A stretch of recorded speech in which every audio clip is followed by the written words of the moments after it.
Then we need a new umbrella, don't we? Yeah, this is a piece.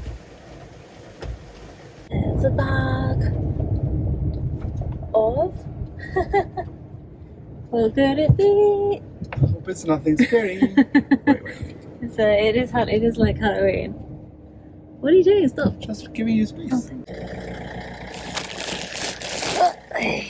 Guesses? I'm guessing it's another courgette, like a big courgette or something like that. Or pumpkin. Whoa! It's Harriet and Mauro something very exciting. Is this legal to show? Hang on. Is this legal to show? It might not be.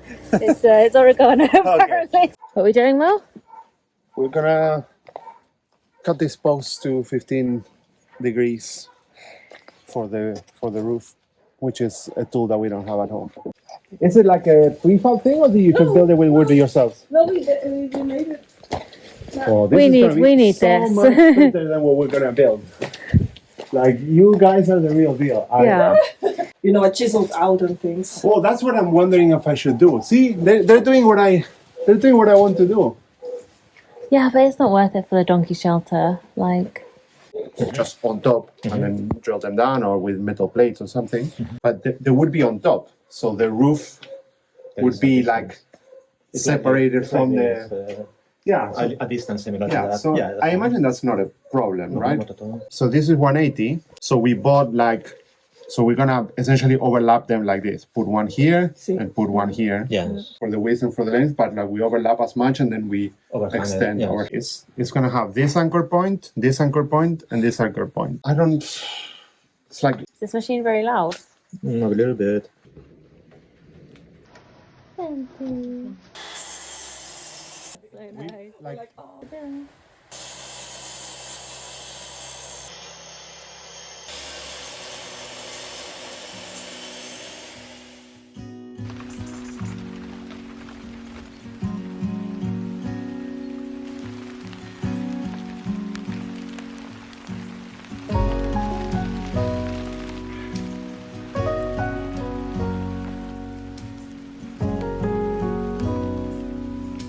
Oh, Una, look at you.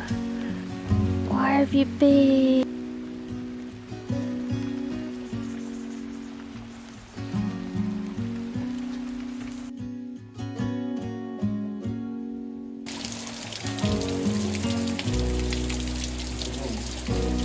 Okay.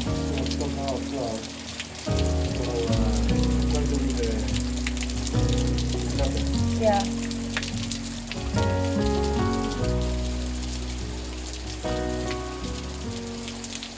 So tomorrow is supposed to be the wettest day, so we're gonna empty out our pluviometer, which probably wasn't very accurate because it was underneath a massive cabbage leaf. And let's put it back here so we can see how much we get tomorrow. First fire of the winter! Can you bring like an oven glove in here when you come back?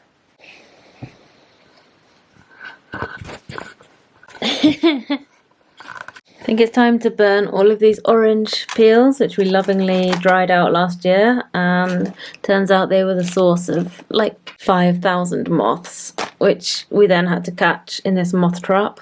Didn't realise where all the moths were coming from until I inspected the orange peels and saw all the little eggs and everything. A bit gross.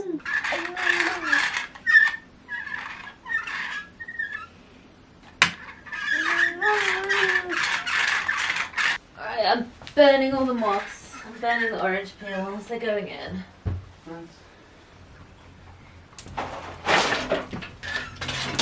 Let's just put it in like that. There we go.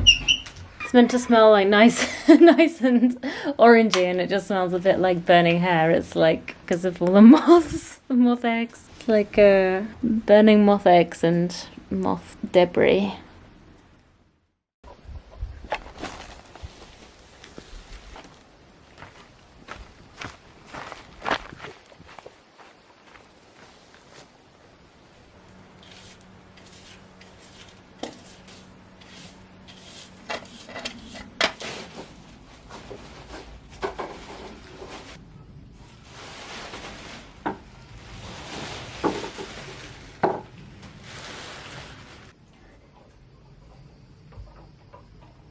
So we do have a little bit of a problem with this area here.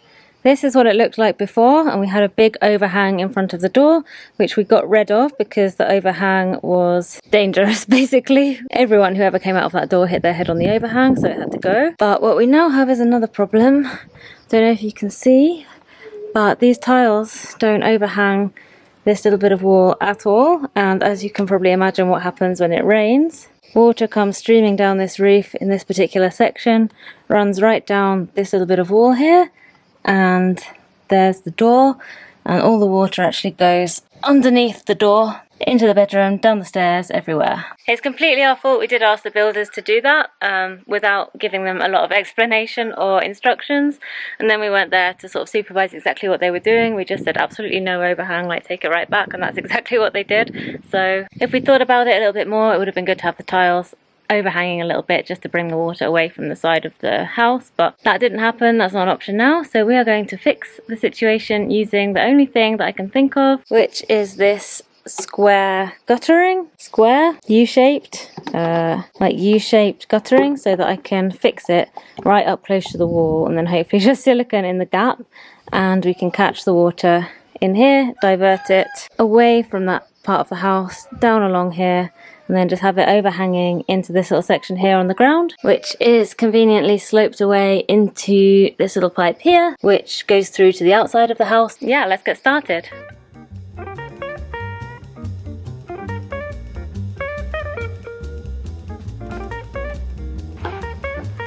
I am a little nervous about cutting this guttering because it was very expensive. I think I paid like 50 euros in total for 3 meters of the guttering and the 2 corner pieces, and I had to wait for ages for it to come in stock. Apparently it's just not very commonly used, this like square right angle stuff, so I hope I don't mess it up.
Now, I can't do this. Like, I cannot get the holes to line up. Can we swap? Can you come and have a go? I've got the guttering piece like connected together. Just like it's just impossible to line it up with the holes. Oh, like if you hold it up where it's supposed to go, you'll see the problem. It's just like impossible to hold in place, and I've got holes in the wall, but like I don't know where to put the guttering.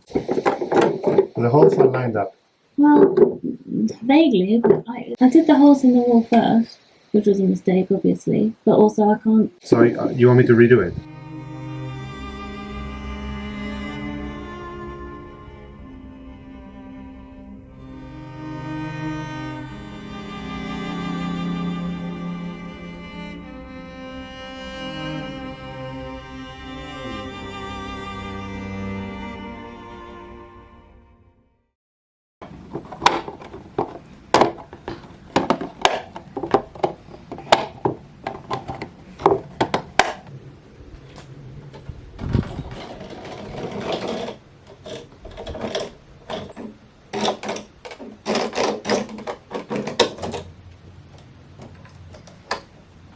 Oh, this is the most awkward thing in the world. If I can just get one in to kind of hold it in place, then maybe I can get some of the rest in, but it's going to look awful.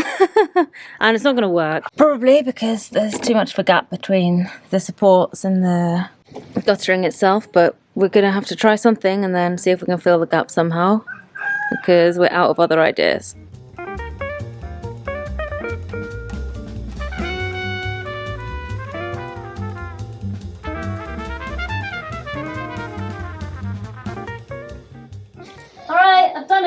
Kind of. I've done it. Yeah, kind of, as best as I can. It's not level because it's supposed to be at an angle. Come on, job inspectors. Oh, that's awesome. Yeah, well, I used the same holes that we had before, and if it works, we can put more. There's like one more bracket that I didn't put in. Oh, that's dead. I know. If we're lucky, the water will like come off the tiles, and the roof is like inclined backwards a little bit, and it will just go into the gutter. If we're lucky. Oh, excuse me, it's a bit wet out here for you. Yeah, if not, if it doesn't work, then we're gonna have to find some way to like bridge this little gap. Some sort of flap of material. Or we'll figure that out when it comes to it, but we'll see if this makes a difference. Step back. Let me see. I don't care because we're never out here. Yeah, but we're gonna make this area nice in theory, and this is a very bad start.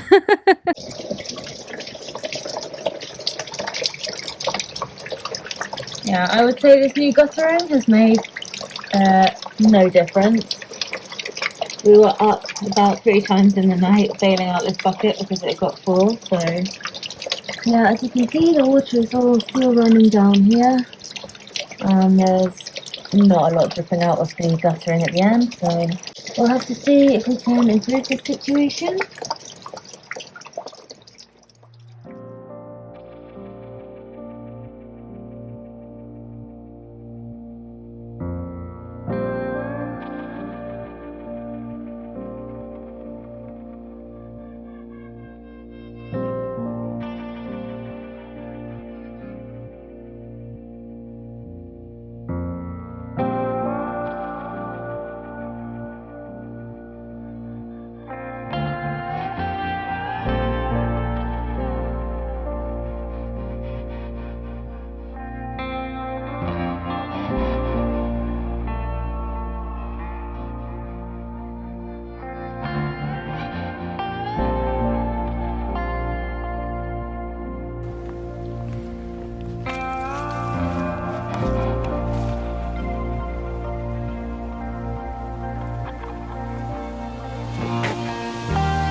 Oh dear, look at me.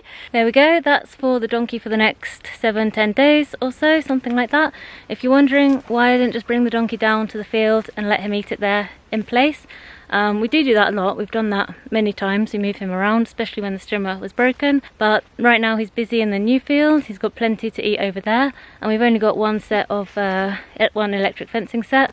So rather than move it and move him on a daily basis or every 2 or 3 days, that to me just seems like more effort than strimming it and baling it up. And I kind of want to see how this works. I want to see if it stays nice and dry here under the shelter. We've not got a lot of space to keep stuff dry, so I want to see if this is good enough. I want to see if it begins to kind of dry out over the next few days, or whether it's still kind of fresh when we give it to him. So it's a bit of an experiment as well. We shall see how it goes. Okay, so these are the hay bales 1 week later. It has rained, but they've stayed pretty dry under here. And as you can see, they're not fully dried out yet, but they're getting there, starting to feel a little bit crispy. Actually not fed the donkey all that many of them because he is clearing some land for us, so he's got plenty to eat. So I guess we'll just keep these here a little longer and make sure that they stay in good condition and use them when we need them. Whoa, what's going on with this? Whoa, look at this. I've never seen so much water here. Can't even see my stepping stones. Wow. Wow, that's a lot of water. Una, what are we gonna do? Can't cross here. Oh my god, this is crazy. I've never seen it like this. There's almost too much water for the tube. In fact, look, I think it's actually like coming out of a little crack here as well. Look at that. Oh my god. It's crazy. It's a proper river. I don't think we're going to cross here either. How are we going to cross, Una?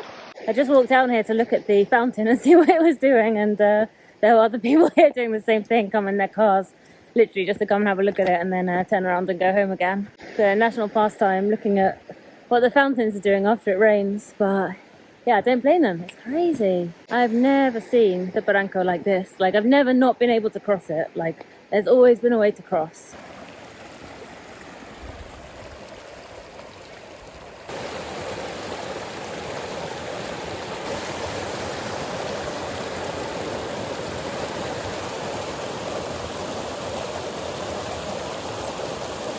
I actually did want to cross because there's another little barranco just behind, like, the hill behind me, and it's usually even more dramatic than this one, so I did actually want to cross and go and have a look at it, but you just can't cross actually, so I would have to do like a really long walk all the way around the hill, like in another direction, then to just have to come back again because I wouldn't be able to cross back there at that point. So I might do it later, but it's meant to rain more tomorrow, so maybe I will do it after tomorrow and see what that little river is doing. But right now I think we're going to go back, have some breakfast.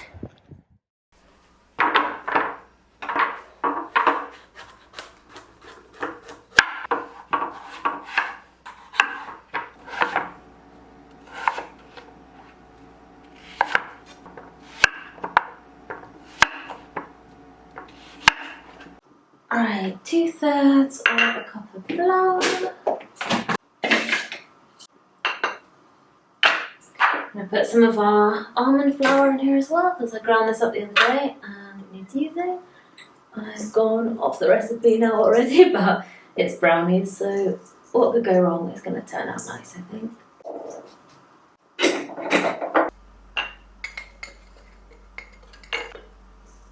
So this has probably been the hardest week that we've had weather-wise. It's been intense. It's been raining a lot, and yeah, thankfully we're fine here. Thankfully we had the roof done last year and we don't have to worry about all the leaks, but yeah, with the leaky door and a bit of a leak around the chimney, we've been running around everywhere just trying to mop things up and dry out towels and things and rugs and what have you, and we've been over at our friends every other day charging up our backup batteries. Thankfully we have some on-grid friends as well, otherwise we would have been without power from about day 2. Obviously this is nothing compared to the people in Valencia who have had like terrible flooding, loss of life. It's been awful there. You might have seen it on the news, but yeah, thankfully here inland we're fine. But it's just been an intense week. I've got to wait for this to cool down first actually. Put a little bit extra here for Santi to make some puree for him, and this is going to go in the brownie when it's cool. Yeah, I've been really enjoying experimenting with sugar-free baking cakes lately so that Santi can have some. So these brownies are sweetened with the squash that we were given, and I still have about half of the segment to use, so we're going to think of something for that as well. But yeah, I think that's it for this video. Thank you for watching, and we will see you next week.